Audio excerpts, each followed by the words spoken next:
La calaca, la pelona, and la flaca are some of the ways that Mexicans refer to death. Death is a character that is ever present in Mexican art and is represented as a goddess, the protagonist of stories and legends, and even as a smiling guest at the table. Every year in Mexico and in other parts of the world, the dead are celebrated on the 1st and 2nd of November, a religious tradition known as Los Fieles Difuntos. The Day of the Dead celebration, as it is most commonly known, is practiced across the Mexican Republic. Pre-Hispanic and Catholic traditions come together to give life to a very colorful celebration in Mexico, where the living and the dead coexist for 3 days. However, there's no reason to be afraid, as it is a fun celebration where all members of the family, parents, grandparents, children, and grandchildren participate. It's a real party that begins a few days before the preparation of the well-known Altars of the Dead.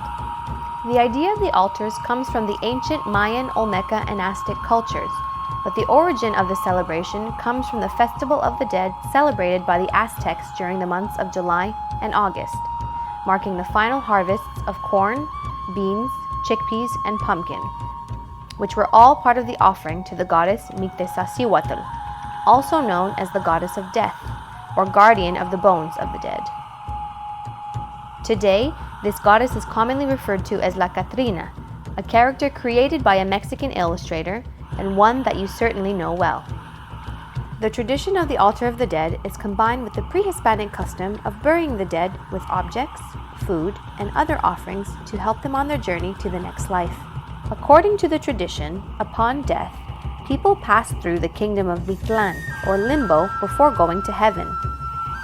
On this journey, the dead need food and water, candles for lighting the way, and coins to pay for their river crossing before reaching Mictlan. Today, a fundamental element of Mexican tradition is the Day of the Dead, which consists of building altars in honor of the dead, whether they be family members, friends, or other eminent figures. On November 2nd, the people of Mexico gather at cemeteries to adorn the graves of their loved ones and to share a meal with them. Some also build a very special altar with great meaning. Around the graves, through images, objects, smells, and tastes, all these give us an idea of who the person was and what they enjoyed when he or she was alive. Altars are also created by families in their homes and in public places, such as in museums and schools, where teachers and students participate.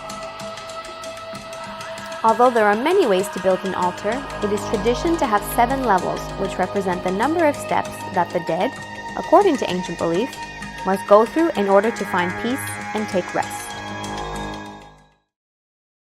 No sé qué tienen las flores, llorona, las flores del Campo Santo. No sé qué tienen las flores, llorona, las flores del Campo Santo. Que cuando las mueve el viento, llorona, parece que están llorando. An altar is set up as a symbol to receive the dead who visit their living relatives. As you can see, the top of the altar represents heaven, and here are placed pictures of saints. In the middle, representing limbo, here is where pictures of the dead are placed, Finally, on the lowest level, representing Earth, here is where all the offerings are placed. Over the altar can also be found an arch that symbolizes that the souls of the dead can come and go as they please. Leading up to the altar is a trail of petals from the marigold flower, which, for its intense yellow color, serves as a guide for the dead. We can also find colorful papel picado, skeleton figures, clay pots, incense, sugar skulls marked with the name of the deceased, along with favorite personal objects. On the table where we find the offerings, glasses of water are placed so the dead can refresh themselves and drink to purify their sins. Salt can also be found as a symbol for children who have died without being baptized. With the offering of food, it is believed that once a soul has visited his or her altar and has consumed the offering, the smell and taste of the food is equally consumed. Through the papel picado, it is believed that the souls of the dead pass, which is why we place these decorations on doors and hang them from wall to wall. Copal and burning incense are used to guide adult souls through their strong scent, which also serve to purify them. Pan de Muerto is another delicious Mexican tradition. It is a sweet bread decorated with small balls of the same dough representing tears, as well as decorative strips that represent bones. At many markets and places, we can find different figures representing death, in paper form, piñata form, in puppet form, and in other toys that remind us that death is a part of the cycle of life and that we as Mexicans can laugh and celebrate with it. In 2008, the UNESCO added this Mexican festivity to its list of intangible cultural heritage of humanity. The Day of the Dead is joy, is food, is color, is celebration, and is a wonderful tradition.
La calaca, la pelona et la flaca sont quelques-uns des noms utilisés par les Mexicains pour se référer à la mort. Dans l'art mexicain, la mort est un personnage qui est toujours présent. Ainsi, elle peut être représentée sous forme de déesse, comme protagoniste de contes et de légendes, ou même comme une invitée souriante. À chaque année au Mexique, ainsi qu'ailleurs dans le monde, on célèbre les morts, une tradition religieuse connue sous le nom de Los Fieles Difuntos, le 1er et 2 novembre. Les traditions catholiques et préhispaniques s'unissent pour donner vie à une célébration très colorée en notre pays, le Mexique, dans laquelle les vivants et les morts coexistent pendant 3 jours. C'est une célébration amusante qui implique toute la famille, dont les parents, les grands-parents et les enfants. C'est une fête qui commence plusieurs jours avant avec la préparation de l'Autel des Morts. L'idée de l'Autel des Morts vient des croyances des cultures anciennes, comme les Mayas, les Olmecs et les Aztèques. L'origine comme telle de cette célébration vient du Festival des Morts, célébré par les Aztèques pendant les mois de juillet et août. C'était une fête pour célébrer la fin de la récolte du maïs, des fèves et la citrouille, qui faisait partie des offrandes à la déesse Mictecacihuatl. Connue comme la Dame de la Mort, qui veillait sur les eaux des morts au 9e niveau de l'enfer, nommée Mictlán. Présentement, on relationne cette déesse à la Catrina, un personnage créé par un illustrateur mexicain que vous connaissez sûrement. La tradition de l'Autel des Morts incorpore la coutume préhispanique d'enterrer les morts avec des objets, de la nourriture et des offrandes pour son voyage à son autre vie. Selon la tradition, lorsque les gens meurent, ils passent au royaume de Mictlán, où ils doivent rester avant d'aller au ciel Tlalocan. Pour ce voyage, ils ont besoin d'eau, de nourriture, de chandelles et de la monnaie afin de traverser la rivière avant d'arriver à Mictlán. Aujourd'hui, un élément fondamental de la tradition mexicaine du Jour des Morts consiste en la confection d'autels en l'honneur des défunts, la famille, les amis et des personnes fameuses et illustrées. Le 2 novembre, les gens vont au Panthéon pour décorer les tombes de leurs êtres chers et manger avec eux. Certains vont même construire autour des tombes un autel spécial, puisqu'à travers d'images, d'objets, d'odeurs et de saveurs, on a une idée de comment la personne était lorsqu'elle était vivante. Les autels confectionnés par les familles dans leur maison ou à des places publiques comme des musées ou des écoles, où les élèves et les enseignants participent. Même s'il y a plusieurs façons de faire un autel, la façon traditionnelle consiste en 7 niveaux, qui représentent le nombre de pas qu'un défunt, selon les croyances anciennes, doit prendre pour se reposer et obtenir la paix spirituelle. No sé qué tienen las flores, llorona, las flores del Campo Santo. No sé qué tienen las flores, llorona, las flores del Campo Santo. Que cuando las siento, llorona, parece que están llorando. On place différents mets comme le mole, du riz, des chilitos, des tamales, du pain, du tejocote et certaines boissons mexicaines. On met aussi des fruits comme des oranges, des guayabas, des cañas, des jicamas et des melons. Les aliments sont colorés et on dit qu'une fois que l'âme a visité son autel, qu'il enlève l'odeur et la saveur. Ainsi, ils sont satisfaits. La table est couverte et colorée avec du papel picado. Ce dernier est fait de papier de soie coupé en images de la mort et d'autres formes. Généralement, on utilise 2 couleurs, l'orange qui représente le deuil préhispanique et le mauve qui symbolise le deuil de l'Église catholique. Supposément que l'esprit des morts passe à travers du papel picado. C'est pour cela qu'on les place sur les portes et les murs. L'incense guide les âmes adultes avec l'odeur. Les crânes de sucre sont décorés avec du papier métallique sur les yeux et un glaciage coloré pour les détails. Sur le front de chaque crâne, on retrouve le nom du défunt. On peut aussi retrouver des crânes en chocolat. Le pain des morts est une autre tradition mexicaine savoureuse. Sur ce dernier, on place des petites boules qui symbolisent les larmes et des lanières qui symbolisent les os. Lorsque l'on mange avec un bon chocolat chaud, c'est délicieux. Dans plusieurs marchés, on peut retrouver plusieurs formes de la mort, soit en papier, en piñata, en marionnette et d'autres jouets qui nous rappellent que la mort fait partie du cycle de la vie et que les Mexicains peuvent rire et célébrer avec elle. En 2008, l'UNESCO a déclaré le festival comme patrimoine culturel immatériel de l'humanité du Mexique. Le jour des morts est joie, nourriture, couleurs et une grande fête et tradition.